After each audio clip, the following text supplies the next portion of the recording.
Welcome back. Welcome back. All right. So it's time for us. People are still coming back. Welcome back. So it's time for us to share what we think is way forward for us individually. All right. So go ahead and type in. You can talk for about 2 minutes, 3 minutes, something like that. What do you see as way forward for you? Okay. Let's see who would like to go first. Go ahead and type an exclamation mark. So we're going to go through everybody talking about what they see as a way forward for themselves. And then Robert is going to answer, I think we've chosen 6 questions. So that we will do at the end. But first, I want to hear what you think is a way forward for you.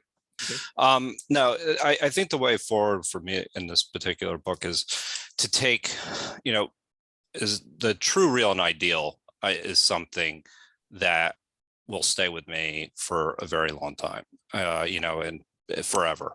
It's a framework for starting, as a way to start to evaluate reality, and to really think of what would be an optimum outcome. And I think often we don't necessarily think in those terms. I think we either think in the true or the real. And so I think that that's perhaps the most important part of the book that I'm walking away with. But there, as I mentioned in the breakout room, there are a couple of other things that the book has given me as well. It's this idea of the Desiderata, this having an aim and what your core values are.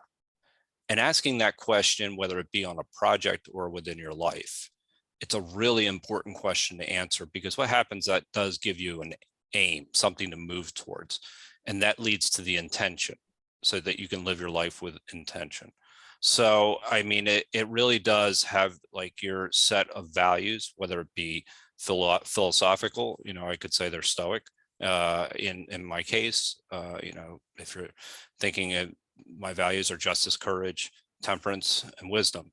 So what does that mean? Is that, but those are my values where I start with. And so I start to live according to those values and go from there. But you're living intentionally, because you're measuring yourself against something. You're measuring it ultimately against your character.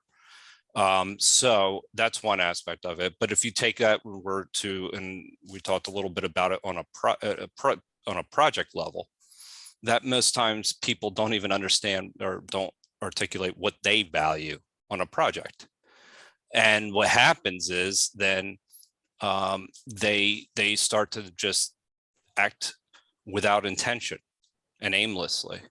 So I just gave an example in the breakout room really briefly about somebody that got up and gave a long discussion about values, like their value, how we're going to deliver value to our clients. And after an hour and a half, I asked them, what do you mean by value? And it was just, there was nothing, no answer. And because the only thing that they really talked about was cost cutting. Mm-hmm. And they had not identified what they really valued. Mm-hmm. So what are the trade-offs that you're willing to make in order to make a decision?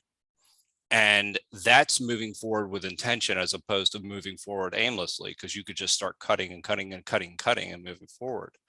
So the desired outcome, really identifying what that is a really it's a crucial thing for people to understand. And the last thing I'll say is I think is the ultimate particular, the iterative process that is, and how that actually works in with something like an agile process, which is a much more mechanistic approach to iterative to design, often taught in the universities today. So this idea that you're starting with the ideal, and then how do you move into the real? And then it's just this iterative process where you're coming up with, but you're thinking about questions at a much deeper level than you would in a traditional agile project management type of approach to a problem.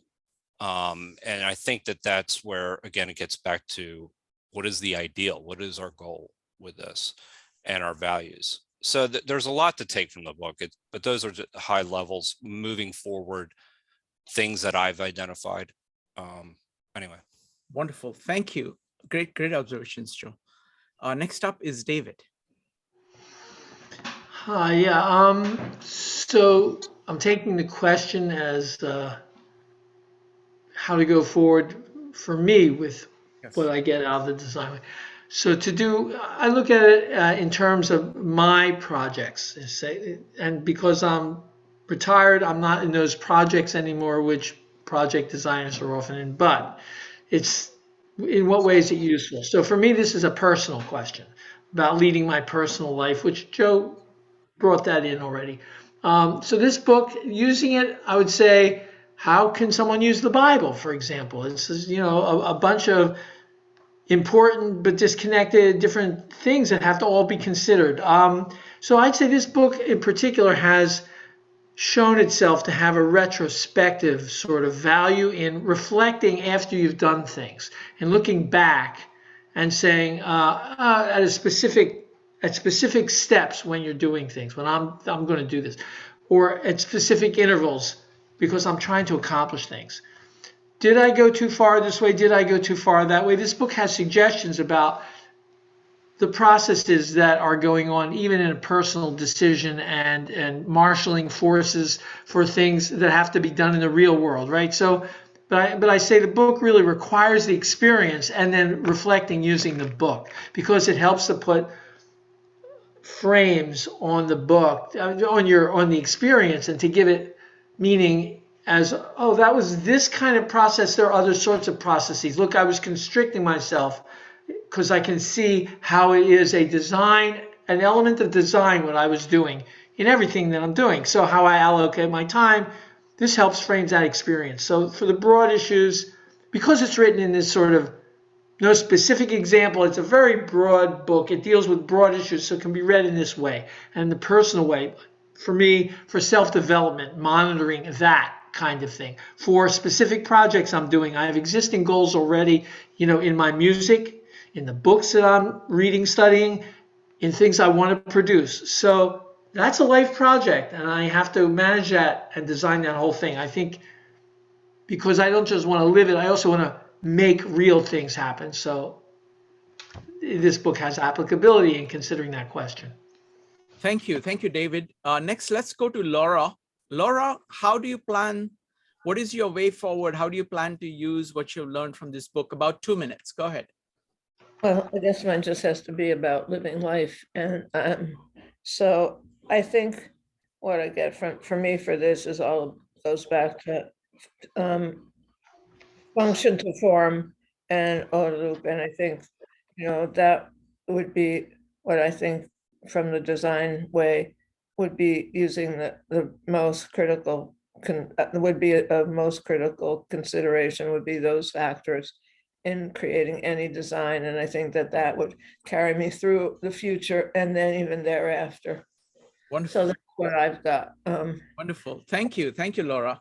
Next up is Maritza. For me, what I get from this book and what I'm looking to do as I walk forward is I'm going to assume that I have more influence on things than I did before. If we're looking at,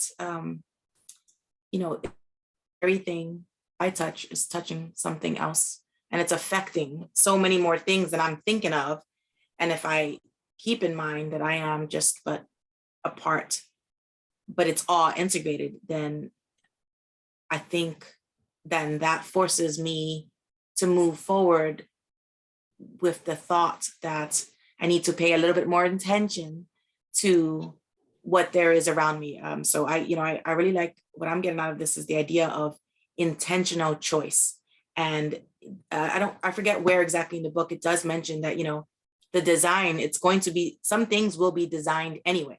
So whether you design them or not, they require a design. So some type of design is going to be done by someone or something. Nature may do it. And so in that case, if the design needs to be done anyway, well, why not me? I should pick up that mantle. I should be designer. And so I really That's the one I'm thinking of. I love the concept of us taking and doing things with intention, as opposed to just allowing the chips to land where they will.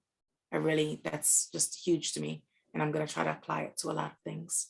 Thank you. Wonderful. Thank you. Thank you, Maritza. Next up is Mike, Lynn, Vanessa, and Allison. Mike A. Yeah, the book gave me an appreciation, a renewed appreciation for, I guess, rigor and effort, because from the onset, it was a difficult task for me personally. And that gave me kind of like an appreciation for what it's like to stick something out. And then going forward, I would like to collaborate more, because I've been working independently for so many years, even though I'm designing for groups. Most of it had been done by myself. So I, as I mentioned last time here, I felt that we were part of a team, this approach of how we went at the book. And I felt like part of a team, and I felt really good. So I'd like to see that pop up somewhere else. And then I also realized that we can be designers in other people's lives. So I was thinking specifically to David's point about direct application of my goddaughter, who's a freshman in high school. And I've been like a mentor for years, but now I'm thinking more almost like a designer, because I see her education coming the next 3 or 4 years as she's approaching college, this vast change in the way that we're learning. And I'm trying to see it through her perspective as well. So the book has kind of pointed me in that direction as well. So those are the big takeaways for me. Excellent. Thank you. Thank you, Mike. Next up is going to be Lynn, followed by Vanessa. Lynn. Well, as you know, I sampled the group, and I've just spent the past year in lots of learning in groups, and this was a particularly shiny little jewel that I picked up in terms of this book and your conversation. And I want to go back and watch more and read more thoroughly, because I thought the graphics were always so helpful, and immediately I could grasp. So going forward, to answer the question, Lynn, let's do one thing. Your sound is very, very loud, and it's is that right? loud. So if you could just adjust, I'm going to go to Vanessa next. If you could lower the sound so that it is a little bit easier on the ears. I'm sorry to hear that. Yes. Yeah, if you click on the up arrow next to the mic icon, mute icon, you can reduce the value. I think that will help. Okay.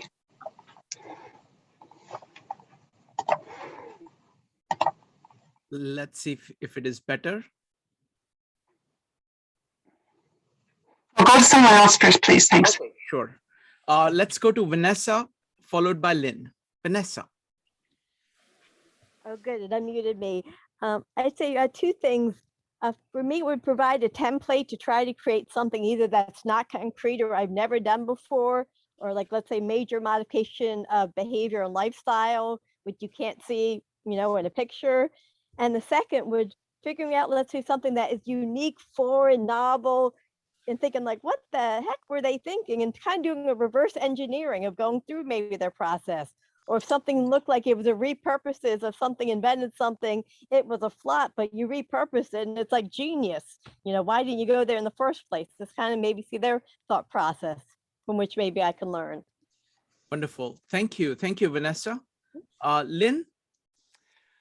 I'm hoping this is better. I've switched. Much better. Okay, good. Oh, I'm sorry, because that probably was painful. Well, let me jump to the main point, I guess.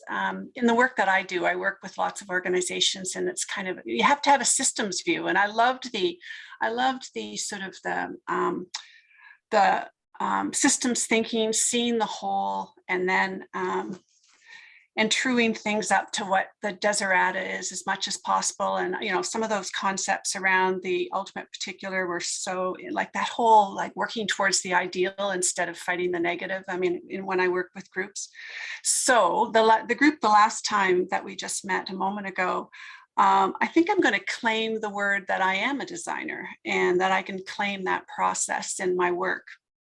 And so I kind of wrote, I am going to join the designer tribe, or I join the designer tribe when I am present, and I am able to, see more clearly, seize the day, encourage pause, lovingly challenge others to be more aware and choiceful, and to move towards that symmetry, I guess. So I think I'm going to claim the word designer, informally, but claim. Thank you. That's wonderful, Lynn. That was that. That was just beautiful. Thank you. Next up is Allison, followed by Evanique. Allison. So I'm a former dancer, and I had cut way back on my dancing while I was raising my son. And all these years I always planned that once he went to college, I was going to start dancing more. And I'm doing that now. But for years, I kept saying that it was going to be my science experiment to see how much I could physically regain of what I used to be able to do. But I feel like this book has made me realize that that I need to also focus on how much of the artistry I can bring back. And the one thing I'm kind of toying with, I don't know if I'm going to do it or not, is I'm thinking maybe about starting to choreograph again, which I have not done in a very long time. So Wonderful. Thank you. Thank you, Allison. Next up is Evanique. I think going forward with this book, I think one of the things is, looking at myself as a designer. I think, recognizing that we all design our lives, and, taking, whatever, and then really focusing on the values and what is wanted and what is ideal, and working from that and creating the design based off of that. I think that's what I'm taking away. And also responsibility. I think it was last week's meetup when we talked about that, and, being responsible for your design. And I think I could take that part in every part, because that's a powerful part of it, is when you're responsible for something, you own your own life. It's not anybody else's life. It's not anybody else's choices. You're not affected by the outside world. You are designing your own life, and you're taking responsibility for what happens with it and what you do with it. And even when there's certain things that come up that are unexpected, that are not in that particular design, you can roll with it if you just take responsibility for the breakdowns, and you take responsibility for making it what you want. So I think when you take being a designer into your own life, you own your own life, and nobody else owns it for you. Wonderful. Thank you, Evanique. Now I'm going to go to questions, more questions for Robert. We've selected 6 questions. But before we do that, I want to tell you that we are going to be actually looking at an architectural like design theme on this Comprehensivist Wednesdays. We're going to take Louis Sullivan's principle of form follows function, and we're going to ask ourselves how we can use it as a comprehensivist principle, how we can use that as a principle of design for anything. So that's what we are going to do. I invite those of you who are familiar with Louis Sullivan, who have attended some of the meetups, to share your own take on how that principle can be used universally. And then we will take questions. We'll try to apply to various things. It's going to be fun. It's going to be next Wednesday. I put a link in there. Go ahead and RSVP.